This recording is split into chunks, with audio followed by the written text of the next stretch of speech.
frameworks that has been put together by this government in the last 1 year, where powers to take down content has been decentralized across states and given to senior police officers to determine what problematic and order takedown. And that window of takedown was from 2 or 3 days, has now been brought to within 3 hours. So something which is held as natural justice, where somebody's content that has been taken down has to be first given a notice and an opportunity to be heard, has been taken away. Your content is first taken down, and then you approach the courts or whichever forum it is, and we all know how long it takes. One of Caravan articles was taken out 2 years ago. It's been 2 years. There's not been even substantive arguments yet, and the government has been able to sort of get away, and Caravan is one of them. Many other instances are there where articles, and not just articles, tweets, Facebook posts have been taken down. The criminal laws, the new criminal laws that were put together, ostensibly to replace the colonial laws. The wording of these new criminal laws, uplift the powers that were given by the colonial, so-called colonial laws. They were far more respectful when we look at the BNS, how sedition, which was set in abeyance by the Supreme Court, has been reintroduced as treason.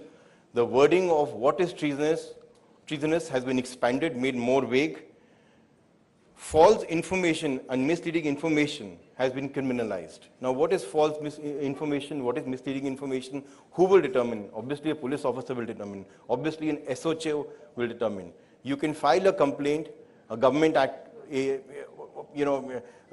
state agent can sort of find a non-state agent to file a complaint, and suddenly that complaint gets into an FIR under what is called false information, and then the process starts. As again Sangeeta said, process becomes a punishment, which is far more difficult for smaller journalists, which is far more difficult for independent media organizations, and equally for large organizations. Once the process is started, you become prisoner to that. So all these things, the IPC provisions which have been expanded into BNS, the regulatory environment itself has become very intrusive. Not to mention the way investigative agencies, IT, ED, CBI are used. When a simple act of reporting on a rape case is turned into an unlawful and a terrorist activity. And that's Siddique Kapan is one case, but there are multiple such cases in smaller towns. I was just looking at the list. Journalists like Sujit Sarkar in Assam, who's beaten up by 20 people, by MLA goons. Journalist Vijay Pradhan in Odisha was tied up and dragged through street for 2 hours because he exposed the work of NHR, public work. Sneha Barve from Maharashtra was beaten up because he was reporting on how riverbed construction was been illegally done. These and so many cases which are happening at local level, and national media often doesn't even get to know about it. According to CPJ and GIJN, about 27 journalists have been killed in India since 1992. These are not isolated incidents. When one such journalist is beaten up, murdered, or put in jail, it's an attack against entire press. And therefore, a body like Federation, where not just 8, but I'm sure dozens of press clubs will eventually come together, become eye and ear for the fraternity at large. That even the smallest attack on any journalist, on an independent media organization, gets a national level amplification, so that the entire fraternity comes together to resist that, to ensure that the system doesn't become accustomed to misusing the powers which has been so liberally given. Gautam Da talked about 19(1)A is our focus, and the focus should also be how to blunt 19(1)B. The restrictions that have been placed in freedom of speech, and which are the genesis, all those vague restrictions which have found space in all the laws. How do we blunt the use of those restrictions, and at least the liberal and the almost indiscriminate use of those restrictions are being allowed in all these laws? That has to be checked. It's a constitutional provision. It's not easy, but we have to come together to ensure that all those restrictions which have found place in IT laws, civil laws, criminal laws need to be checked. And I know the Federation has put together a big memorandum for itself. I thought I'll just give a few areas where the Federation needs to sort of, beyond the obvious one of making sure that local becomes national. Any local attack gets national significance. but the Federation should come together, and I'm sure it will come together, to work on 3 or 4 issues which are very important to sort of blunt the attack of the current establishment at least, and also non-government establishments as and when the local power centers attack any entity of press. Often I said about statements, that what do statements do? Statements is a very important message of solidarity, that the person under attack is being looked after. And if all press clubs come together and issue statement, it creates an amplification mechanism. Those statements find space in larger media, and all of you will be members of your local organizations. The impact of that amplification cannot be underscored. Representations to governments, we've had some success. In the case of broadcast bill, in fact, PressClub organized a press conference. I was part of that. DigiPub was part of that. Ravish Kumar was the speaker, and various organizations, Guild, PressClub, multiple other organizations made representations. Thankfully, the broadcast bill was taken back. One success, at least, where we achieved some. We were able to sort of push back on the government. Even in the Privacy Act, thanks to multiple representations made by PressClub and various other press bodies, at least the MeitY secretary called for a meeting. And at least he gave us verbal assurances that journalists will not be under the purview of Privacy Act. We wanted more, but at least we got that much. Let's not undermine what we got. Let's not undermine the fact that the MeitY secretary had to force because multiple press bodies came together. Judicial action. Once the law is passed, up until the law is being contemplated, we have representations, but once the law is passed, we have no other option but to go to the court. The more petitions are filed, the more importance the court will give, because then it doesn't become, it gets elevated from a single entity's interest to an industry-wise interest.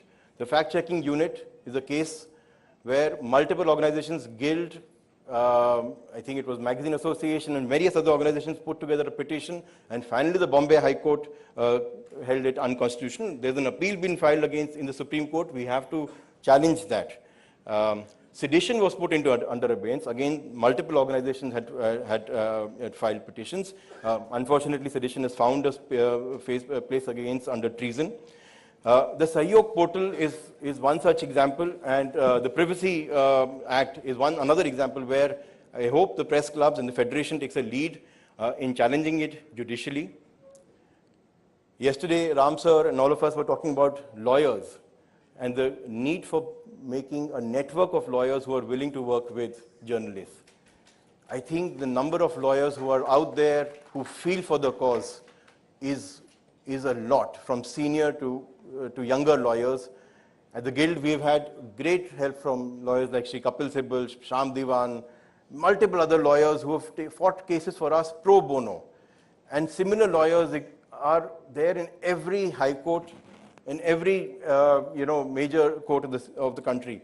What is required with the Federation if multiple press clubs are a member of this network to create a list of such lawyers which can be roped in, who will work for us, who will not sometimes work for institutional issues, but also if an independent journalist needs help, who doesn't have the resources to hire a lawyer, if the press clubs, if the Federation can put them in touch with well-meaning lawyers, that would be a great help, because who will otherwise help them? So this is an important, need gap, so to say, that is existing, and I'm sure they will fill it up. And finally, I would say, while we can look at the world at large, and Sangeeta did talk about that, the trust deficit, we have to look within. Why is it that there is such great deficit of trust within media or with media? I think if we want others to be accountable, we also need to be accountable to something. Of course, we don't want to be accountable to any government-mandated body. And that's why the urgent need for creating a robust self-regulation mechanism. The government, after they lost the fact-checking unit, they put the Parliamentary Committee of IT and Communications put together a special session calling certain sections of media on mechanisms to govern fake news. Now, this fake news is a real menace. We can't disregard that. There is fake news out there. And the government is very cleverly using fake news as an excuse to put together all those Sahyog portal, fact-checking unit, and multiple other ways to bring down content, allow them to bring down content, but eventually they will bring down content that is not palatable to them. So we need to come up with an answer that we will be accountable. We need to create a self-regulatory framework, and there also, my personal view is not one large self-regulatory body, because if there is one large self-regulatory body, it will become a power unto itself. It can be captured. Instead of that, create a mechanism, create a dialogue that we put in a framework where self-regulatory bodies should be organized under certain principles, certain frameworks, and then create multiple self-regulatory bodies across the country, across states, across medium, so that it is accessible also. If one body is there, thousands of journalists, thousands of media organizations, YouTube channels, and bring them also into the force, at least the ones who are willing to be, willing to adhere to that code. So tens of thousands of such organizations to be under one body will be just logistically not possible. So create a mechanism, create a dialogue where every press club, regional press club, can sort of maybe become an anchor for a local regional regulatory body, each of which is following the same common guidelines and frameworks, including obviously powers to reprimand. But the constitution of those regulatory bodies should obviously be outside of the realm of government. And I'm sort of taking some words from Ram sir's, I mean, he'll elaborate on that, on how to make it even more self-regulatory by not having any conflict of interest. And we were talking about it, and he had, he has some ideas from the Levison report, which I'll let him sort of, talk about. But self-regulation, if that can be one of the cornerstones of this federation, I think it will do a great justice. It will be an answer to the government that don't regulate us. It will be an answer to the government that don't create laws. We will create our own mechanisms to govern us, and we will be accountable to people. Because at the end of the day, people are not trusting us, because journalists and media organizations and larger media organizations are getting away by abusing the power that they have been given to. So I hope the federation sort of starts, fills in this gap, and I'm pretty sure it will. And all the best to everybody involved, and good luck, and hope this federation of 8 members becomes a federation of a few dozen members across the country. Thank you.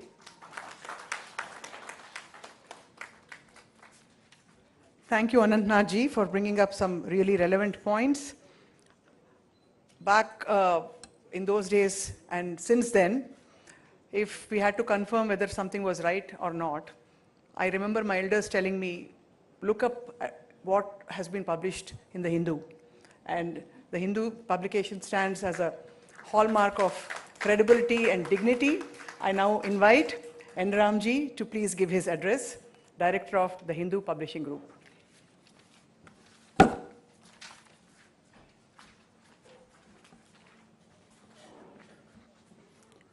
Honorable Chief Guest, Deputy Chief Minister, Sri Mallu Bhatti Vikramarka, my respected colleagues, K. Srinivas Reddy, S. Vijay Kumar Reddy, Anantnath, he made some very interesting points. He's not quite of Gen Z, but compared with me, he's pretty close to it. Sangeeta Barua Pisharoti, President of the Press Club of India, leaders and members of well-functioning press clubs. 8 have come here, and I'd like to include others as well, including the Chennai Press Club. A representative is here. I'll tell you a little bit about that a little later, either today or tomorrow. Media friends, it's a privilege and a pleasure to be here in Hyderabad for the launch of the Federation of Press Clubs. The formation of a national federation of press clubs comes at a significant moment for Indian journalism. But before I proceed further, I must, on behalf of all media journalists and media persons here, give thanks where they are due, namely to the Deputy Chief Minister and the government headed by Chief Minister Revant Reddy and the whole team for one distinguishing feature. I heard rumors that in Telangana today, there have been no cases against journalists, criminal cases, no actions, no assaults. But we have a saying, trust but verify. And I verified with no less than the Deputy Chief Minister. And I'm happy to report, I think he'll speak about it, he said no. Telangana is for freedom of expression, and this is in contrast, I'm sad to say, with several other states, including Tamil Nadu, where criminal actions have been launched, most recently against my friend Nakiran Gopal, but also in other states. We don't have time to go into the details here. They may be discussed later, perhaps. But this is something to be noted at the outset. And may this tribe increase. We face today, as earlier speakers have said, and as the media conclave will discuss, two interconnected crises that form the themes of the two-day event. The first has been well described, the crisis of credibility. A trust deficit between much of the news media. We must be careful in saying not all the news media, but much of the news media and substantial sections of the public. The second is a crisis of media freedom and independence. The growing vulnerability of journalists and news organizations to political, legal, administrative, economic, and other forms of coercion. I believe that press clubs have an important role to play in addressing both challenges. And if this new federation can bring press clubs across India together, across languages, across regions, across platforms, across generations, and across political differences, it can become an important institutional force for strengthening Indian journalism, restoring its vitality and influence, and defending its democratic and progressive role. We must begin with an uncomfortable truth, which has been acknowledged already. A free press cannot survive on constitutional and legal protection alone. We do have that to a large extent, although not all of us are satisfied with the constitutional and legal provisions protecting freedom of speech and expression in Article 19(1)(a) and as qualified by Article 19(2). Crucially, we require public trust, and it does appear that trust in the media and journalism has weakened. I don't want to go into the details of it. We have to look at the evidence critically. There's not enough evidence on it, but it has been widely reported, and instinctively we feel that it is true. This trend deserves our serious attention. The reasons for this erosion of trust, reported erosion of trust, are many and complex. Some originate outside journalism. Political forces everywhere, and especially those on the far right, have discovered that discrediting independent journalism can be an effective political strategy. At the other end, large sections of the so-called mainstream media that are enthralled to the ruling party, the union government and the party there, have lost trust among those who expect the media to be independent and brave in their attitude to power. Social media have created enormous ecosystems of misinformation and disinformation, which I think will be discussed in the media conclave in some detail. It's now virtually axiomatic that algorithmically amplified propaganda travels faster than verified journalism. But we must also resist the temptation to attribute the entire trust deficit to forces outside ourselves. Some of it is self-inflicted. When journalism becomes indistinguishable from political propaganda, when television debates substitute noise for information, when sensationalism overwhelms verification, when bigoted opinion and communal hate masquerades as news, when allegations are reported without adequate checking, when corrections, when they are made, are at all are grudging or invisible, like insurance policies, and the exceptions carved out in very small type, when political and powerful corporate interests influence editorial decisions, when journalism appears closer to the powerful than to the ordinary citizen, the public notices and often acts. So obviously trust cannot be taken for granted, it can't be demanded. The press clubs can make a valuable contribution as institutions of media freedom and independence and professional ethics. But I think this has not been sufficiently recognized in India. A press club worth its name cannot, I think the president of the federation made that point right at the outset, if I remember right, that it can't be just a place where journalists meet socially in the evenings, he said, or something to that effect, or to entertain themselves. That is a legitimate function. I don't want to debunk it. It's a deliberate, legitimate function, but it has to be we have to set our sights higher than that. A press club as a professional institution must have a sound constitution, an MOA which you have, and bylaws and rules guaranteeing good and transparent governance. It must not be a closed shop.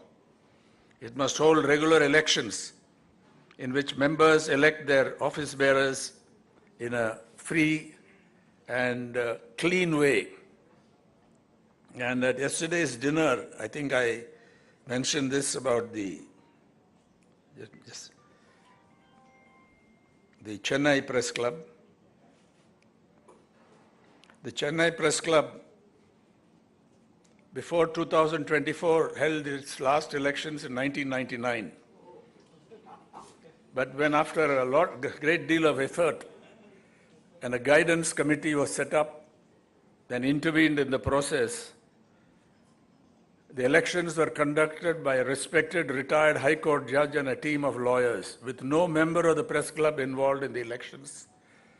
The turnout, I think it's a world record for a press club, was 91.27% of 1,371 members. And there were 44 contestants, and Mr. V.N. Swamy, 95 years old, the oldest member of the Chennai Press Club, came all the way from Madurai to Chennai to cast his vote. I think one of our best representatives of the press club, Nelson, is here, and I think he can tell you more about it tomorrow. He has been invited by the president of the federation. So I'm very happy to report this tremendous reform that has taken place, and that's an example. You have stories. There are stories of other press clubs which have been through times of troubles and emerged or not emerged out of the trouble. So these are, I think, very important.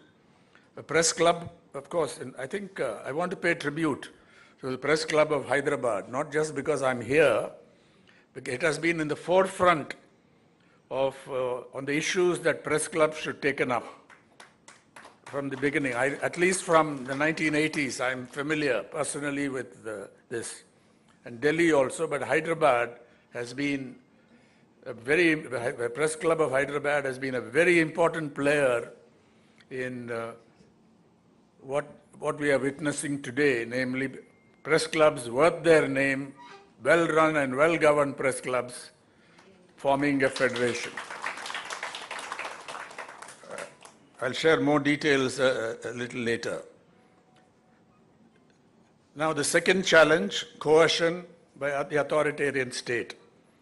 It will be unfair to believe or say that we have problems only with the union government, the BJP government, the Modi government.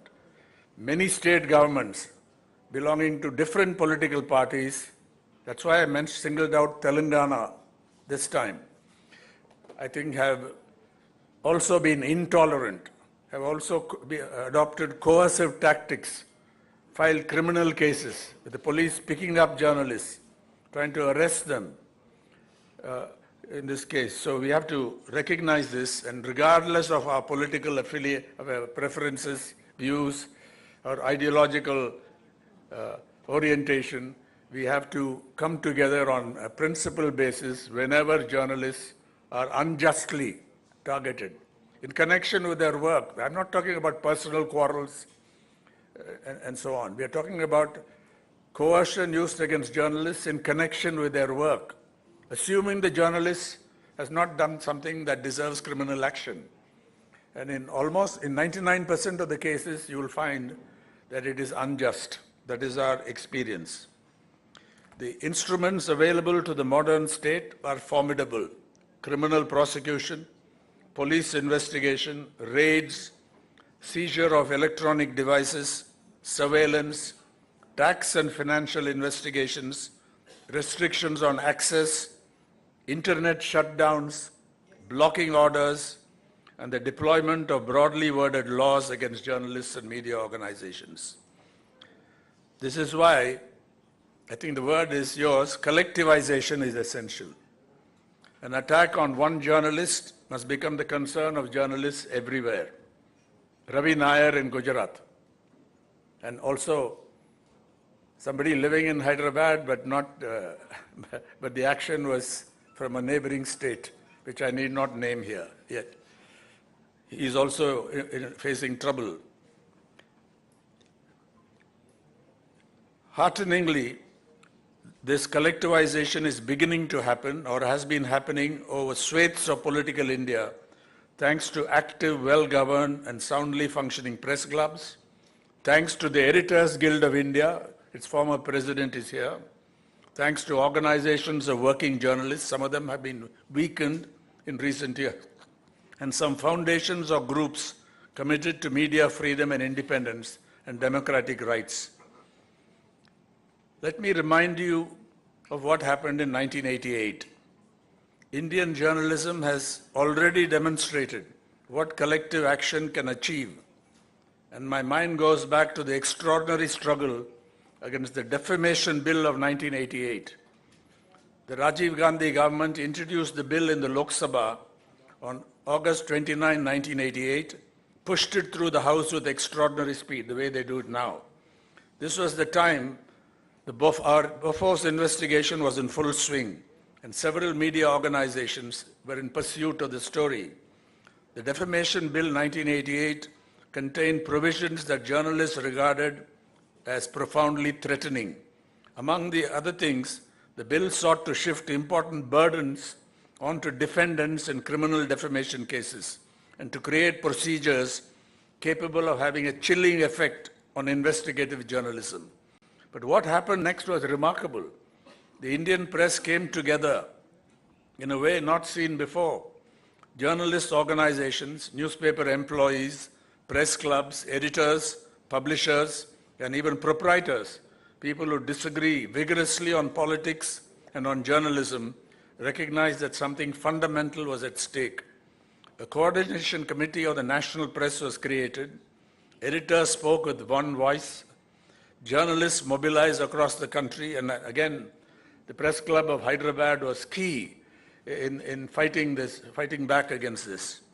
The Editors Guild, under the stewardship of the late Sri Ramoji Rao, did a splendid job of mobilizing media opposition to the bill, and I recall working with him closely during those heady days.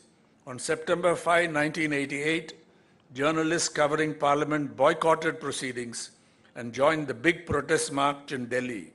I still have a photograph of a section of the march in New Delhi in which Sri Ramnath Goenka walked along with much younger persons like Arun Shauri and me.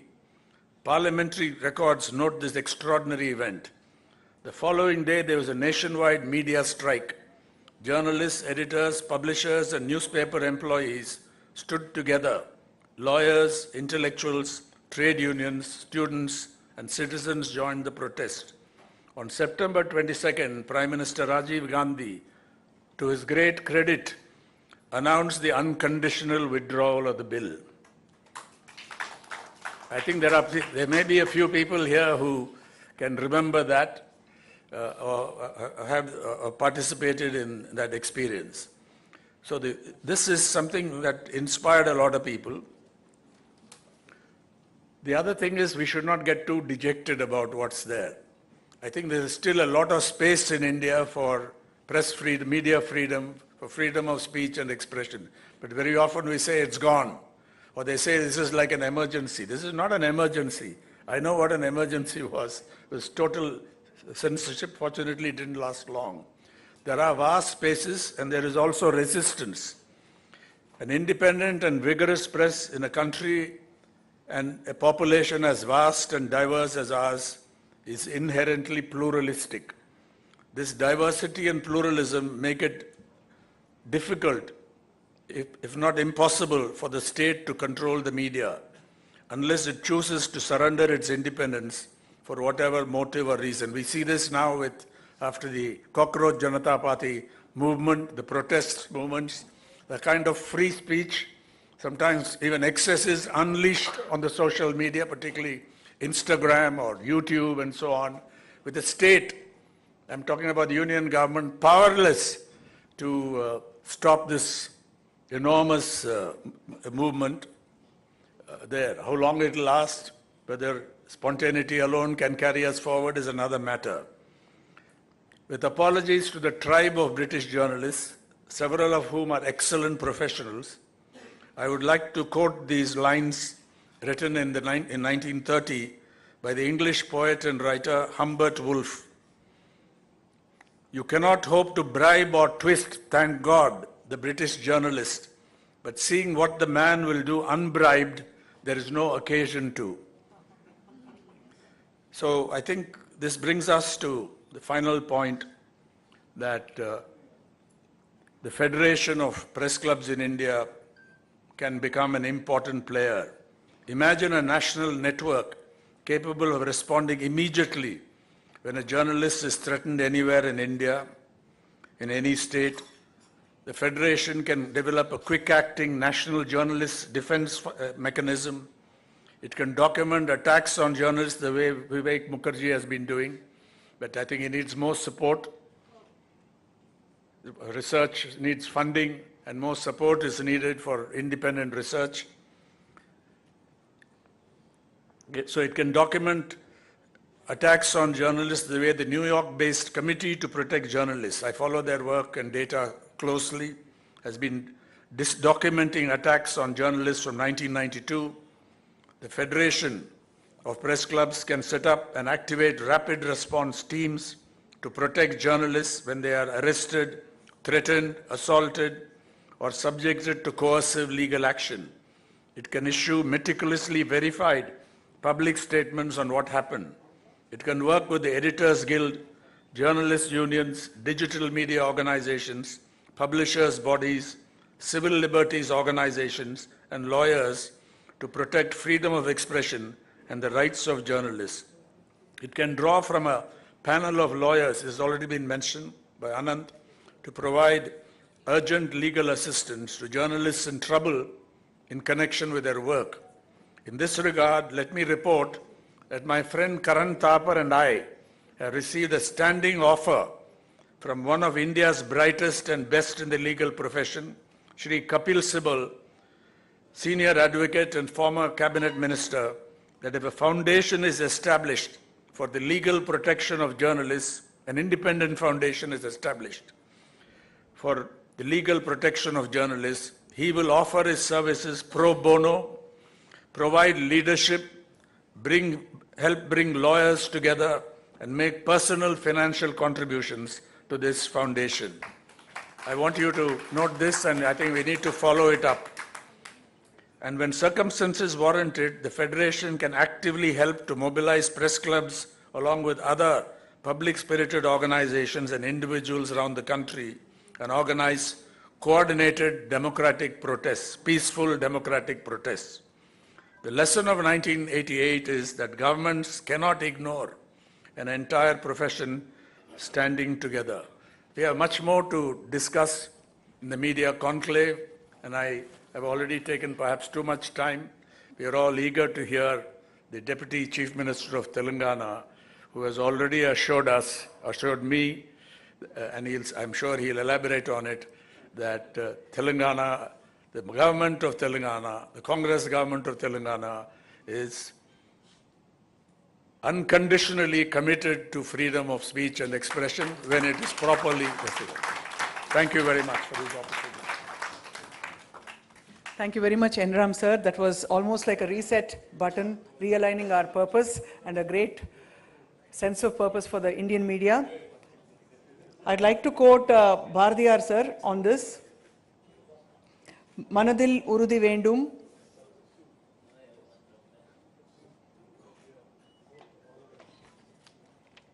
I'd like to quote Subramanya Bharati sir on this, sir. Manadil urudi vendum, vakinile inimai vendum, ninaivu nalladu vendum. Where there's determination and purpose in thought, I think everything is possible. Adakku ellathukum Press Club Federation vendum. Thank you, sir. I request Telangana Media Academy Chairman Shri Srinivas Reddy Garu, who's been a guiding light for all of us, to say a few words. Thank you. Honorable Deputy Chief Minister of Telangana, Sri Bhatti Vikramarka Garu, respected N. Ram, and also former Press Guild of India President and Editor of Carbon, Mr. Nath, the Federation of Press Clubs of India President Gautam Lahiri, Delhi Press Club of India President Sangeeta Barua, my friends Vijay, Ramesh, and distinguished friends, editors, and members of the Press Club. I can say today is a milestone for the working journalists in this country,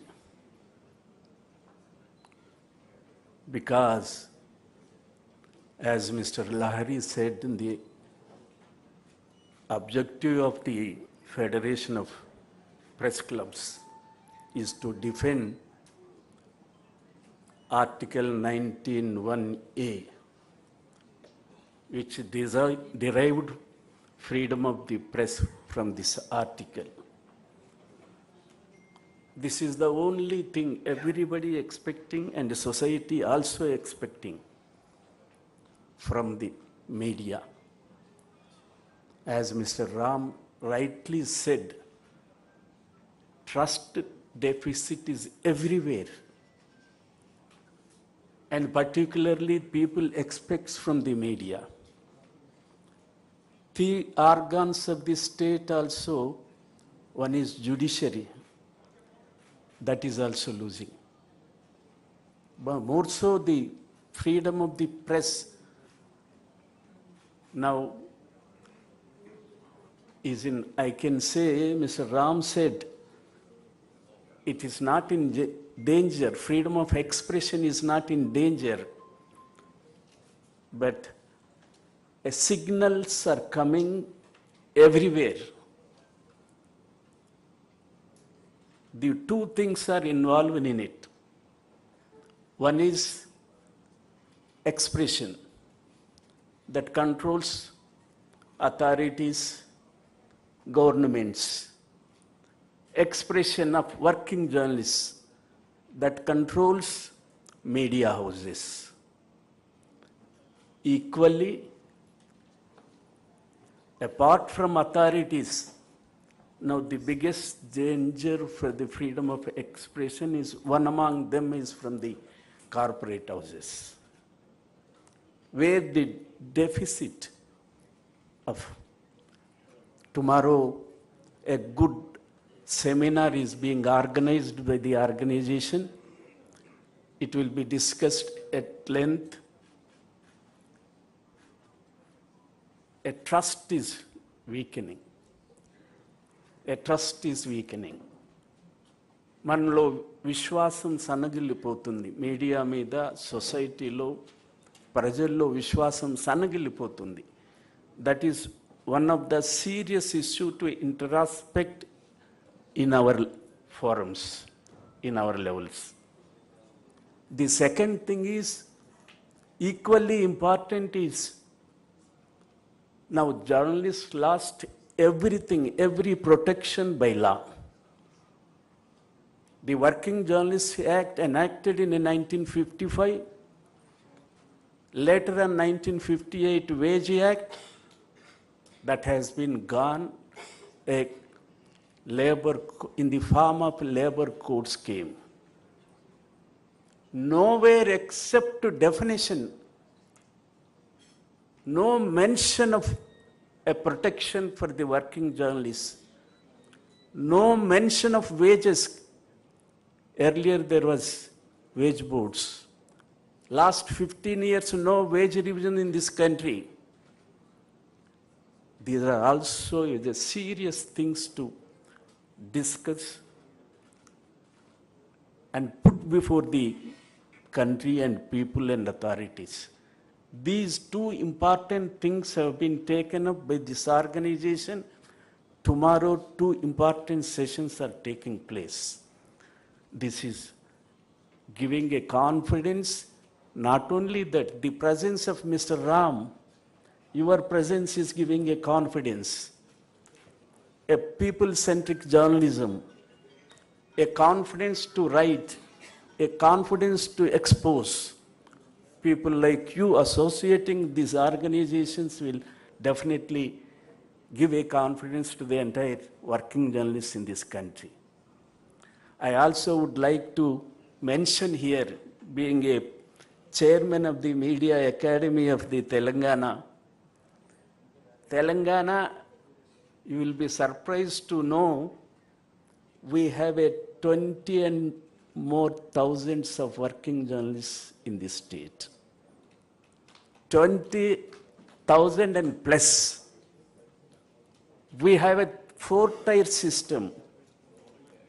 20,000. We have a 4-type system. One is state level, second is district level, third is mandal level, and fourth is some areas with constituency level. Nowhere in this country this facility has been extended to the working journalists for extending the accreditations for the coverage. And I'm also to say the government is contemplating shortly, I think, health benefits to the working journalists in the state, free health benefits to the state. And trying to sort out the housing problem, our Deputy Chief Minister is here. He is one of the important personality for extending this facility to the working journalists in this state.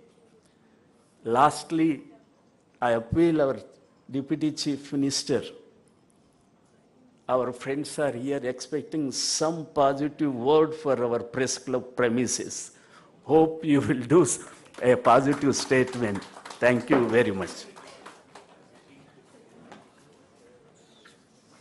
Dhanyavadalu, Sir Srinivas Reddy garu. And now it's time to listen to our Honorable Chief Guest, the Honorable Deputy Chief Minister of Telangana, Shri Mallu Bhatti Vikramarka garu. I request our Chief Guest to say a few words. Sir, many words.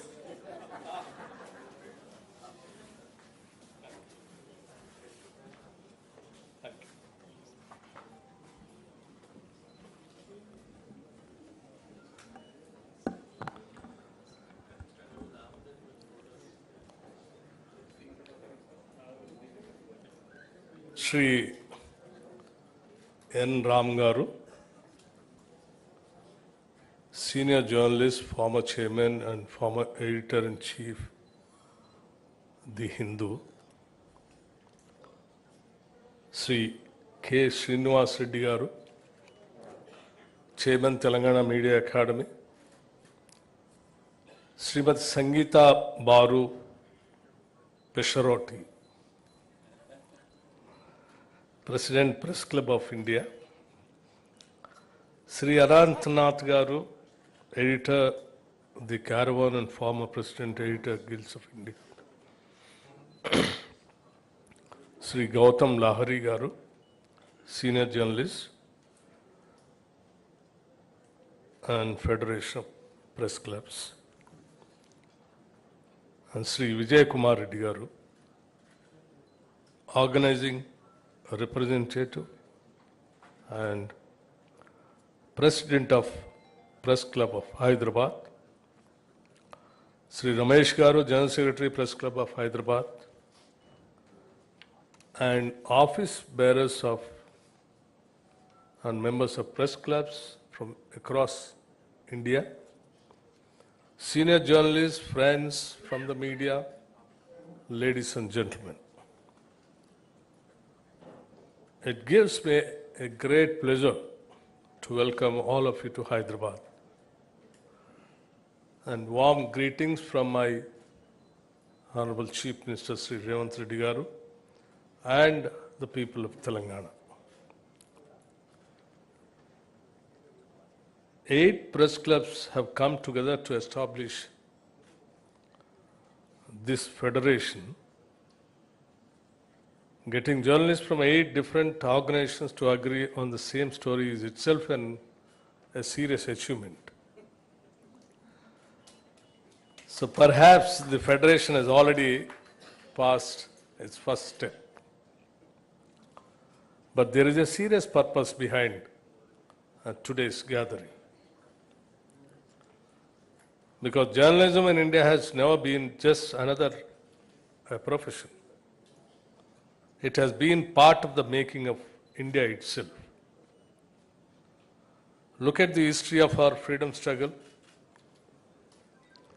Mahatma Gandhi wrote and edited Young India, Navjivan, and Harijan, using journalism not merely to report a movement, but to argue, persuade, and mobilize.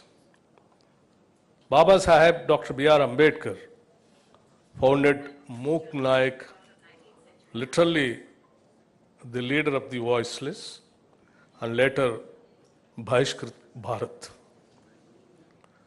Those names themselves tells us that journalism means to him the voiceless had to be given a voice.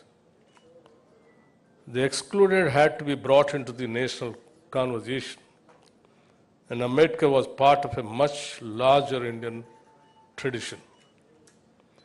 Lokmanya Tilak used Kesari and Maratha to challenge colonial authority and awaken political consciousness. Before them, Dadabhai Nauroji had used Rashtragopta, the truth teller, as an instrument of social and political reform. Sri Maulana Abul Kalam Azad Ji al-Hilal became a powerful voice against colonial rule. And papers such as Amrit Bazar Patrika and The Hindu became important voices of Indian public opinion in age when expressing that opinion could itself invite the displeasure of the colonial government. These were very different publications founded by very different people, but there was a thread connecting all of them. Journalism was not simply about producing news. I just wanted to stress on this point once again. Journalism was not just simply about producing news. It was about producing citizens. It informed people. It awakened them. It challenged authority. It gave political voice to those who had very little power of their own. These newspapers had to survive financially, of course, but their reason for existence was larger than their balance sheet. The element of commercialism was successfully integrated with the imperative of achieving an enlightened citizenry. That is an inheritance with remembering, and today in this meeting also. And that idea, the journalism, is also about producing citizens, is not merely a matter of history. We are entering the 88th year of our independence. Only days ago, Sri Mallikarjun Kharge, the president of the largest democratic political party and a leader of opposition of the upper house and the senior most legislators of this country addressed a gathering at the Ramlila ground in Haldwani. 2 days later, a so-called purification ceremony was performed at that venue. I do not raise this as a question of one political party. The political party is incidental. The principle is not. Nearly 80 years after independence, when this happens, after a senior national leader has spoken at a public venue, surely it should provoke questions that cut across the party lines. What does it say about equality and dignity? About the distance we have traveled since Dr. B.R. Ambedkar and the distance we still have to travel. The incident was reported, but journalism cannot always stop it at reporting just what happened. Sometimes journalism must also ask what it means. That was the tradition of the journalism, what we inherited. There is another story from the early years of independent India. In 1948, Jawaharlal Nehru inaugurated Shankar's weeklies, founded by the great political cartoonist Shankar.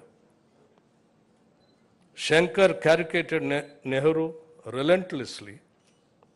Nehru's message to him was just 4 words: "Don't spare me, Shankar."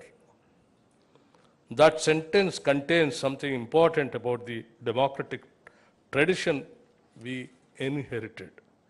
Democracy does not require people in power to enjoy criticism. It requires us to accept the legitimacy of criticism. Those of us in government will sometimes think journalists are unfair. Sometimes we will think you have misunderstood us. And occasionally we may even be right. But governments and journalists are not supposed to agree all the time. If they do, citizens should probably start worrying. Journalism performs one of democracy's most necessary functions.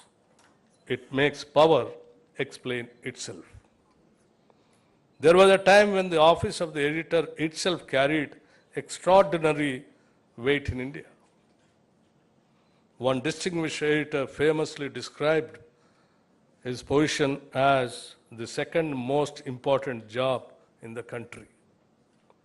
Perhaps that contained a little journalistic modesty. But the remarkable thing is that people understood what he meant. An editor could influence the national conversation. A proprietor like Ramnath Goenka, just now Sri Ramji also mentioned about the incident. I would like to quote the same kind of A proprietor like Ramnath Goenka could take on governments and prime ministers through the power of his newspaper. The press could make governments uncomfortable. We should ask ourselves as difficult questions today. Can the editor of a newspaper still make that claim today? Not that he or she is the second most important person in India. That was perhaps always a little hubristic. But does the institution command the same authority? And if it does not, why not? Part of the answer is that journalism itself has changed. News organizations have to survive commercially. There is nothing wrong with that. Journalists need salaries. Newspapers need investment, technology, cost money. But journalism cannot become only a trade.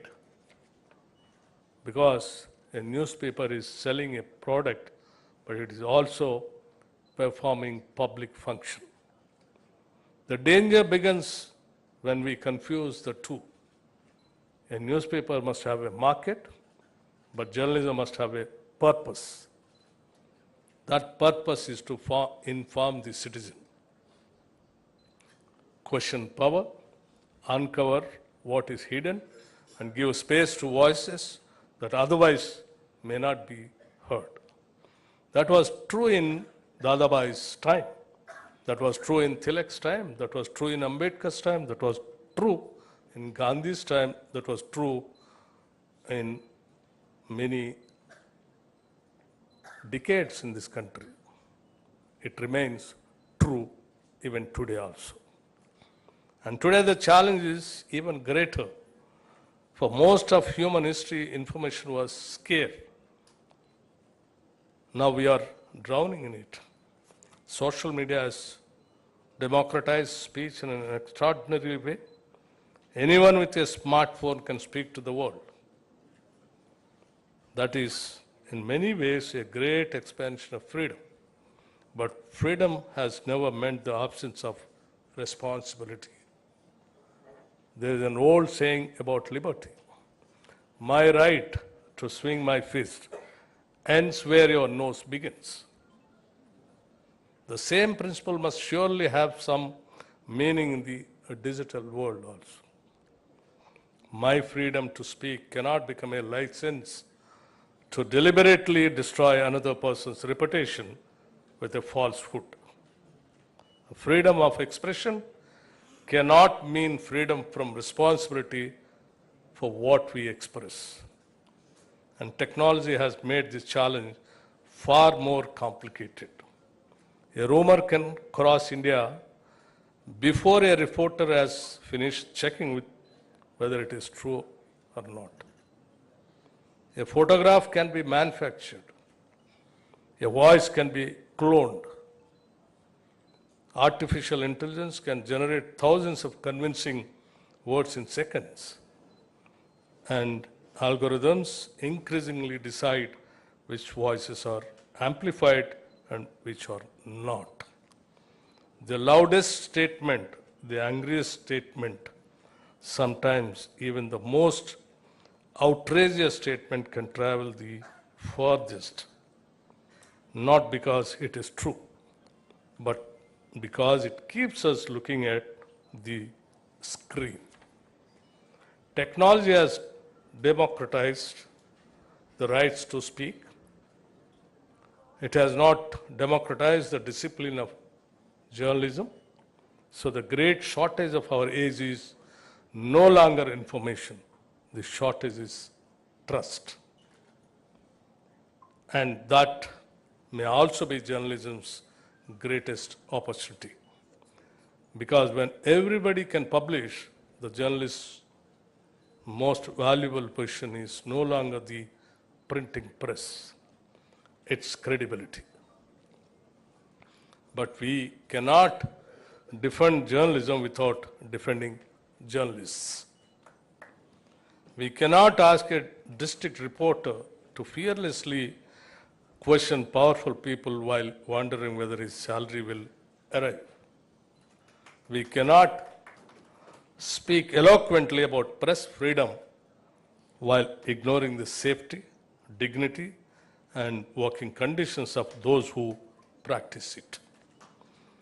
I'm here, and also I'm therefore glad that this federation has placed the welfare of and protection of journalists among its objectives.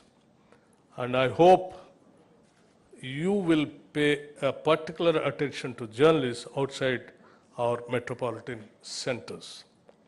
A reporter in a district or a small town is often the first person to tell government that a school teacher has no attendance and a school has no teacher. A hospital has no doctor, a scheme has failed, or a citizen has simply been forgotten. For a government prepared to listen. A good reporter is sometimes the best early warning system we have. Friends, technologies will change, business models will change, platforms will come and go, governments certainly will come and go, but some things do not change. Power will always need scrutiny. Citizens will always need facts, and democracy will always need people willing to ask uncomfortable questions. So my request to this new federation is, do not merely become another organization. Become an institution. Different journalists, different professional standards, and different journalism as something more than a commercial enterprise.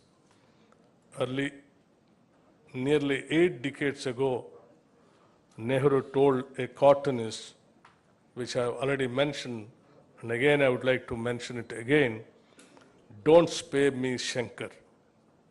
Perhaps that remains a good compact between journalism and public life. Do not spare those in power, but do not spare yourselves either. Hold us to account. Hold yourselves to your standards and let the citizen be the beneficiary of truth. The both. Telangana has always been a land where people speak their minds. The basic trait of Telangana is to express what we feel. Plainly and without fear is part of our character and has shaped our movements, our literature, and our culture. Our government respects that tradition. Freedom of expression carries great weight in Telangana, and those of us in public life must have the confidence to hear voices that disagree with us. So when Nehru said, don't spare me, Shankar, we understand the spirit of those words. Speak freely, question freely, and let those in power have the courage to listen. It gives me great pleasure to formally launch the Federation of Press Club here in Hyderabad. And I wish this federation becomes a great success and gives a light to the freedom of expression in this country, and many more the requirements of the journalists. The federation will take care of all those things with a proper institutionalized activities. And once again, I wanted to make it very clear to the press clubs who all have come from all over the country. The Telangana's, it has two basic main traits. Those two traits are, one is, it expresses everything without any fear.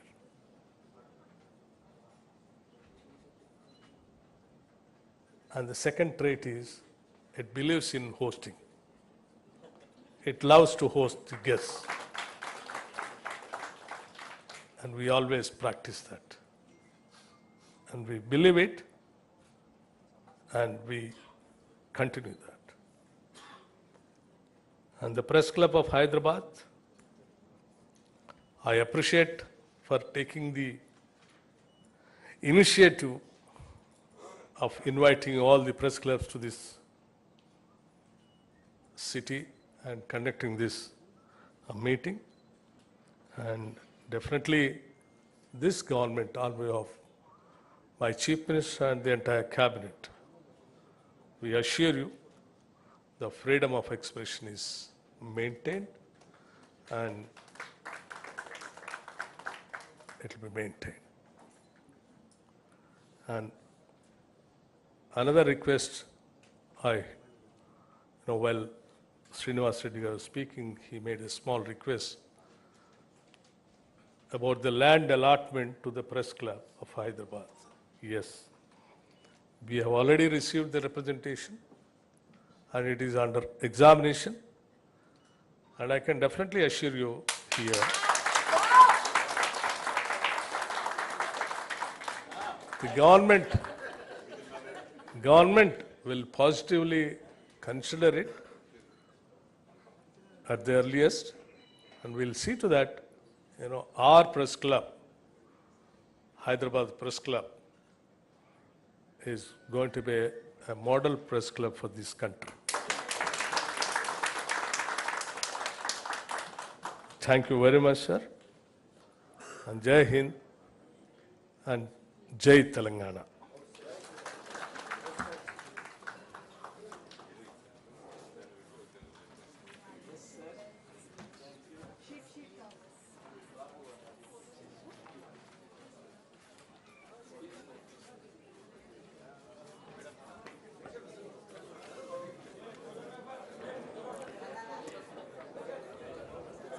We express our deep gratitude to our Honorable Chief Guest, Deputy Chief Minister of Telangana, Shri Bhatti Vikramarka Garu, for his powerful reminders about the history of media and journalism in India, and also for the direction and the promise and the hope that his words have brought to us today.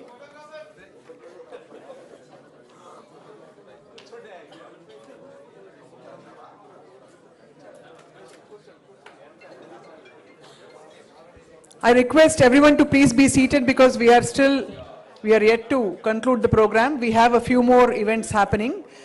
There was a World Photography Day contest that was conducted by the Press Club Hyderabad, and we are about to give away the prizes to all the winners. May I call all the winners of the photography contest? I'd like to start with the consolation prizes.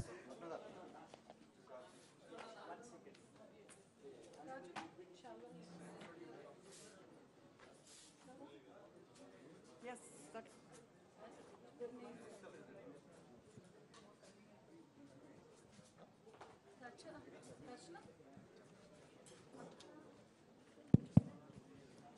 మిత్రులందరూ వచ్చినటువంటి మిత్రులందరికీ it's a request from my side on behalf of the government of Telangana. Please do come for the evening dinner which has been hosted by the state government, honoring all the press clubs which all have come all over the country. Where at PRAJAVANI in the evening, 7:30 onwards. Would like to respond, sir? Yeah. No, it is. What can we say? We are overwhelmed by I fully agree with every word, every nuance, every implication of what the Deputy CM, the Honorable Deputy CM has said. He has spent a lot of time here. We have imposed quite a lengthy session on him, and there is more this evening. So this should not become an endangered species, this kind of government. So I'm very happy. So on behalf of everyone here, on behalf of the President of the Federation, I don't know if I should arrogate to myself that, okay. But as a friend of the Federation of Press Clubs, I want to express our sincere thanks and appreciation. And we want you to continue doing this kind of work for the freedom of the press. It's important that we stress social responsibility also. Yes. Thank you, sir. I hope what the Deputy Chief Minister's speech and his sentiments can be made a Telangana model. We know many other sinister models, and this becomes a Telangana model of press freedom and constitutional governance. Full text we are going to print in our Scribes News of Indian Journalists Union. Thank you. Thank you very much, sir. We will now go ahead with announcing the winners of the photography contest. I'll start with K. Jayakrishna from Enadu. K. Jayakrishna garu Vedika paiki vachi vari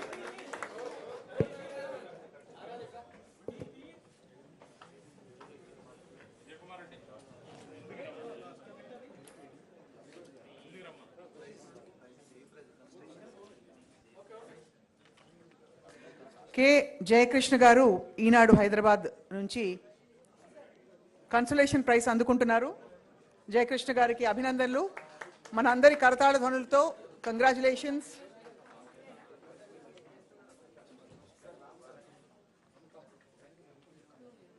వంద మాటలు చెప్పలేనిది ఒక్క చిత్రం చెప్పేస్తుంది అంటారు. So one photograph can capture what a million words may not be able to. Hence this photography contest holds a great significance. Congratulations to all the winners. K. Jayakrishna from Enadu. I'd like to invite K. Durga Rao from the Deccan Chronicle, Hyderabad.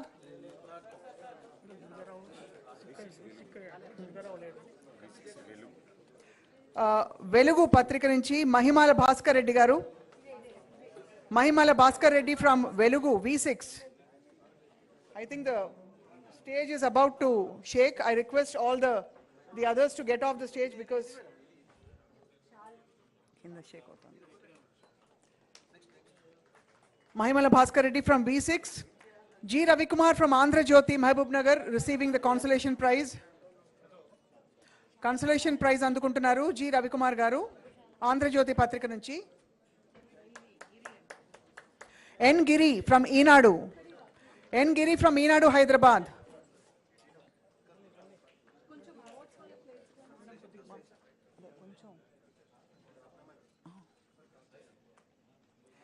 N. Giri from Enadu, Hyderabad, consolation prize అందుకుంటున్నారు. అలాగే K. Satish garu, Sakshi దినపత్రిక నుంచి, సిద్దిపేట నుంచి K. Satish.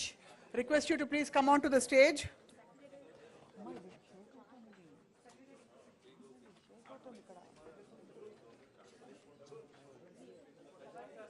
K. Satish from Sakshi.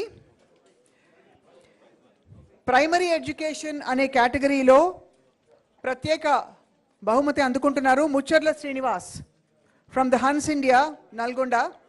Mucharla Srinivas from the Hans India has won the special prize in the primary education category.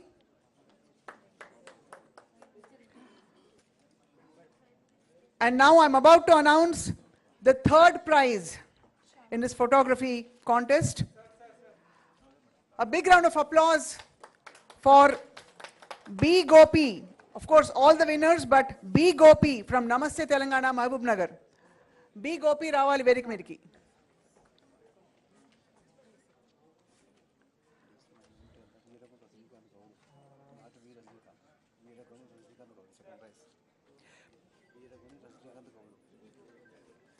I'd like to invite to receive the second prize from Namaste Telangana, Veeragoni Rajnikant Gaud. Veeragoni Rajnikant Gaud, రెండో బహుమతి అందుకుంటున్నారు నమస్తే తెలంగాణ దినపత్రిక నుంచి.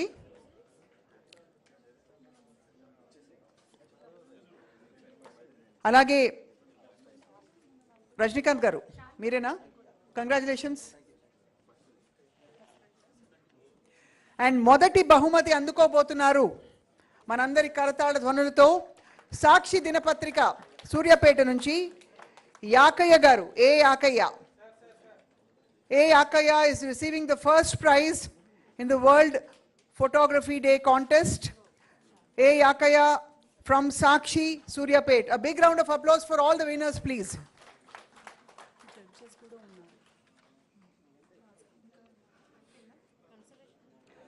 ఇవాల్టి ఈ photography contest విజేతలకి జడ్జెస్గా వ్యవహరించిన వారు కేశవులు గారు. అందరికీ సుపరిచిత ఫోటోగ్రాఫర్ ఈనాడు నుండి కేశవులు గారు వేదిక మీదకి రావాలని కోరుతున్నాం. అలాగే కె శ్రీనివాసరెడ్డి గారు ఎడిటర్ ఆఫ్ తెలంగాణ టుడే. అలాగే వసంత్ కుమార్ గారు ఈనాడు ఫోటోగ్రాఫర్గా ఉన్నారు. జడ్జెస్ని సాధారణంగా వేదికపైకి ఆహ్వానిస్తున్నాం, వారిని సత్కరించుకోబోతున్నాం. We will have 2 group photographs, one with all the winners and the judges and the esteemed guests on the stage, and another photograph with the members of the federation along with our distinguished guests on stage. I request everyone else to step back for the time being.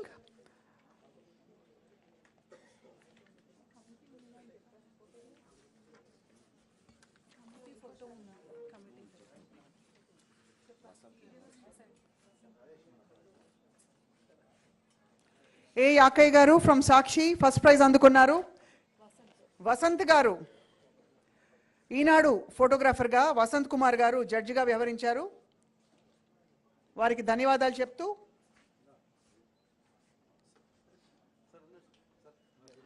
I request all the judges and the winners to please remain on stage so that we can all have a group photograph. దయచేసి కేవలం విశిష్ట అతిథులు, ముఖ్య అతిథి ప్రస్తుతం విన్నర్స్తో తీసుకోబోతున్న photograph.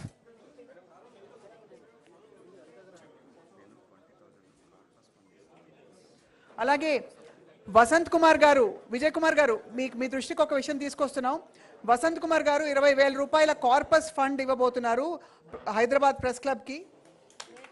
ఒక కరతాళ ధ్వనులతో అందరూ అభినందనలు తెలుపుదాం. దయచేసి సభ్యులందరూ వెనక కుర్చీలో ఆసీనులు కావాలని కోరుతున్నాం.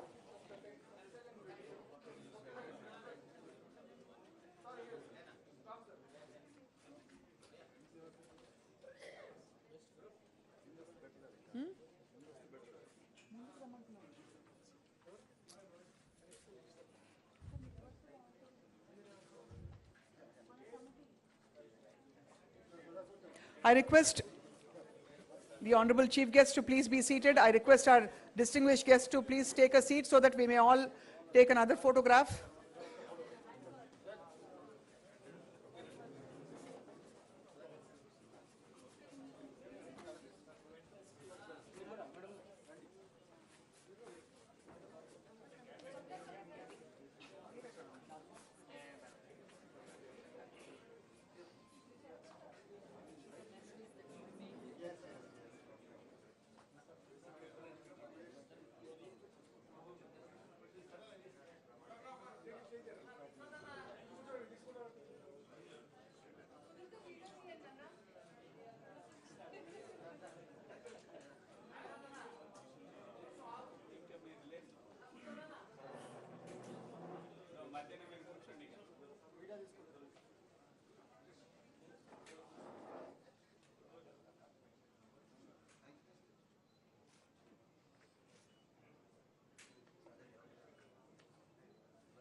I invite Snehashish Shurji to please come and give the vote of thanks, and then we'll have the national anthem and proceed for lunch. Snehashish Shurji from Kolkata Press Club requests you to please give a brief vote of thanks.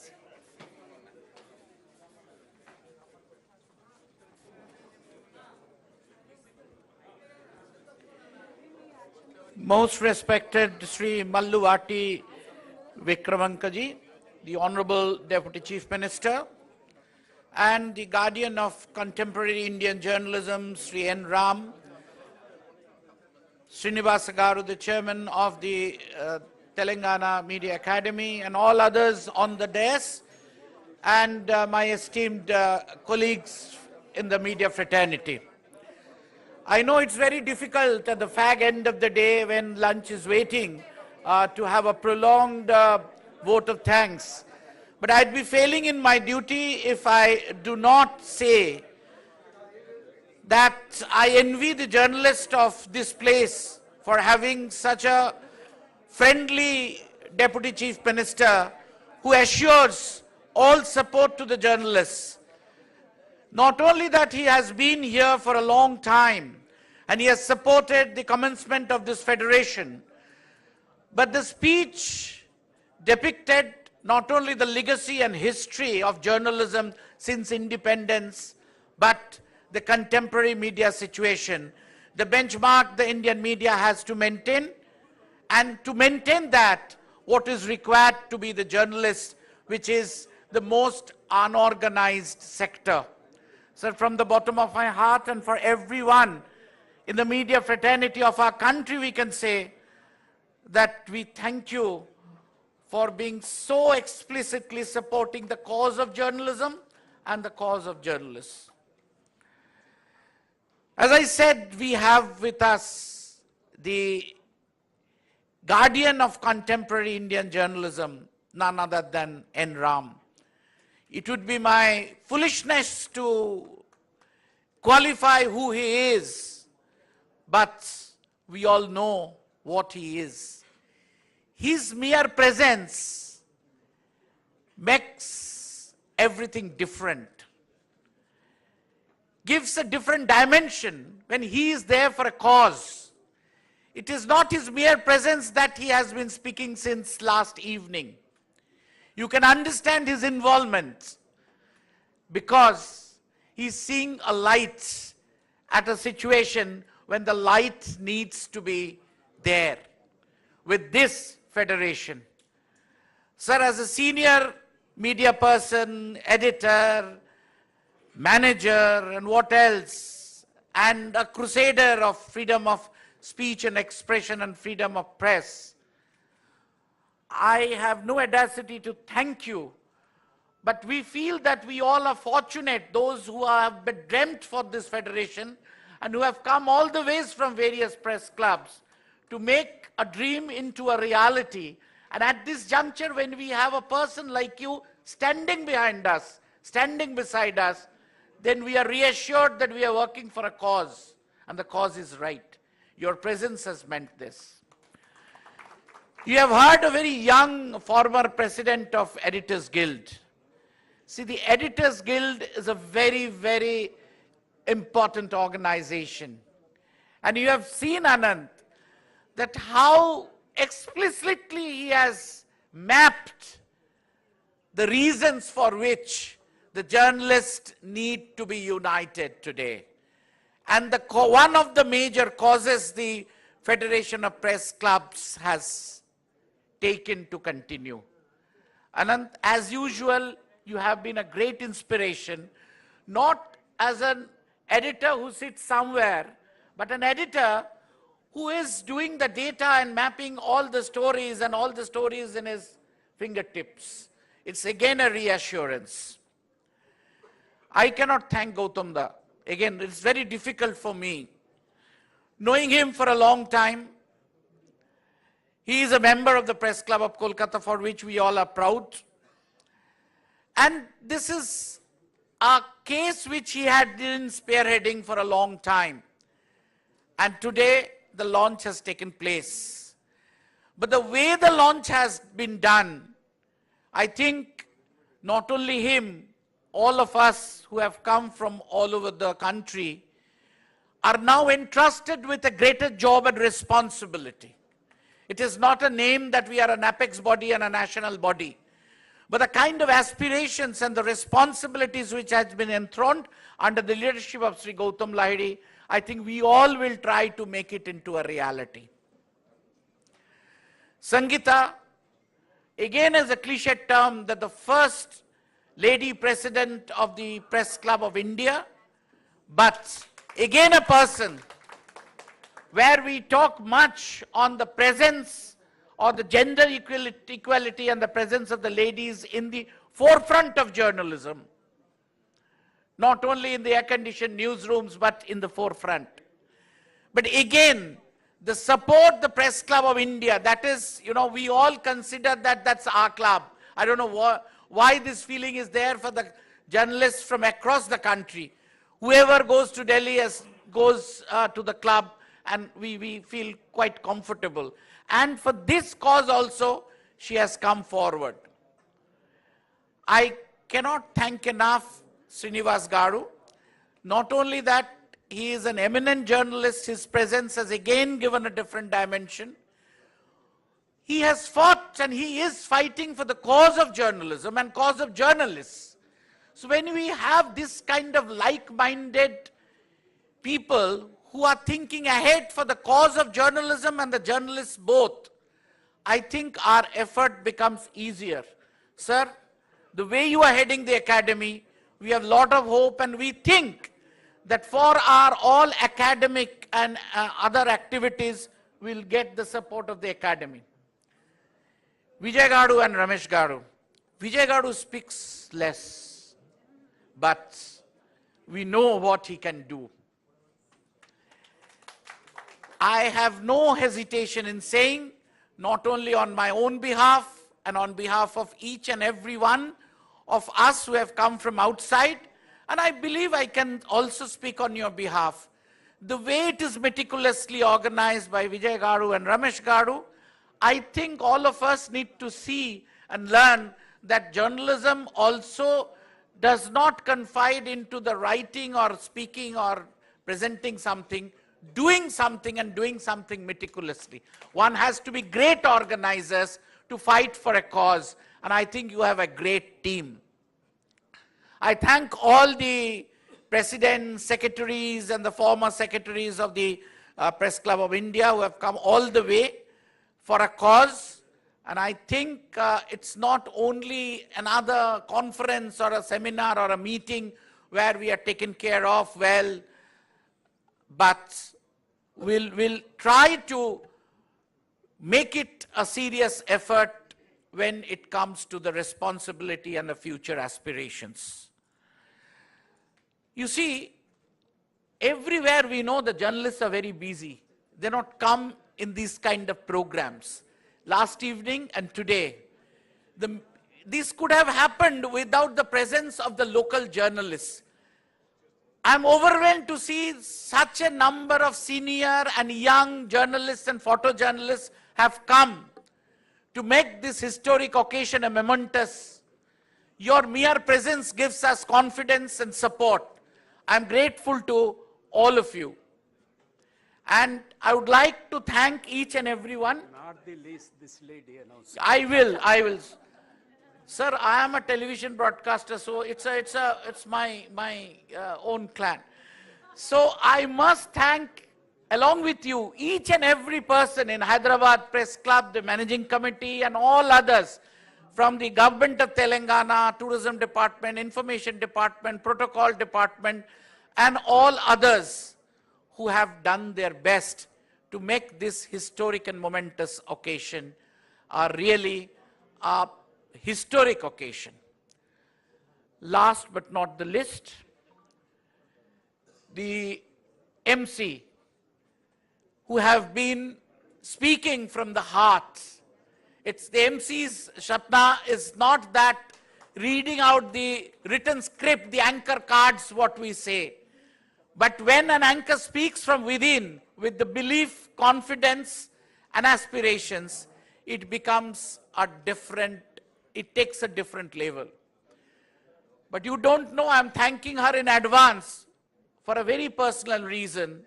She's going to sing later the Malayali version of a very famous Telugu song. Telugu version of a very famous song. I know there should be a word limit and time limit for the journalists, and I think I have encroached because I have been a little bit sentimental, because I have been with this cause for a long time, but I must end. Vote of thanks should not be larger than any of the speeches. నేను హృదయపూర్వకంగా ధన్యవాదాలు. Request you all to rise for the national anthem, please.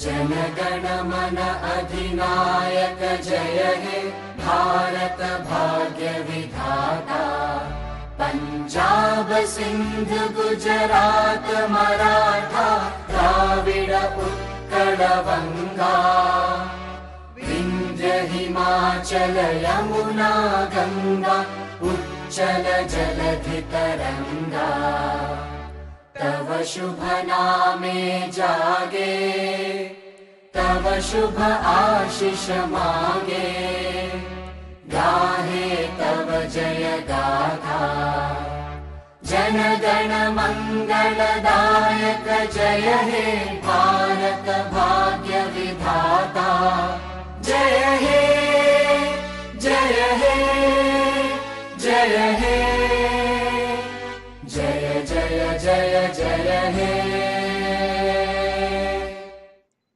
Jai Hind.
And then my mother is also from India.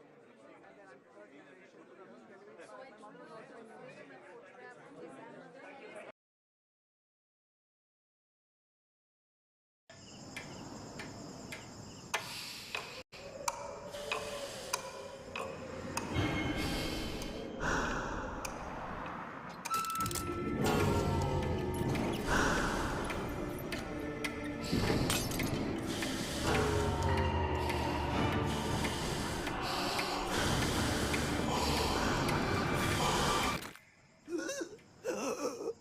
రాత్రివేళ చిరాకు తెప్పించే pods వల్ల అన్నీ చిరాకుగానే ఉంటాయి. నువాకి మారండి. జీరో ఇరిటేషన్ కల toxic free night pads. Nua, better for her. Traditional Python course takes 8 to 12 months, but I'm going to make you job ready in Python in just 30 days. Hi, I'm Aditya. We are going to have a 30 days Python using AI bootcamp where we are going to learn Python with AI, and that also in just 30 days. And I'm not going to charge you thousands of rupees, it's just 199 rupees. So click on the link below and get this opportunity for yourself.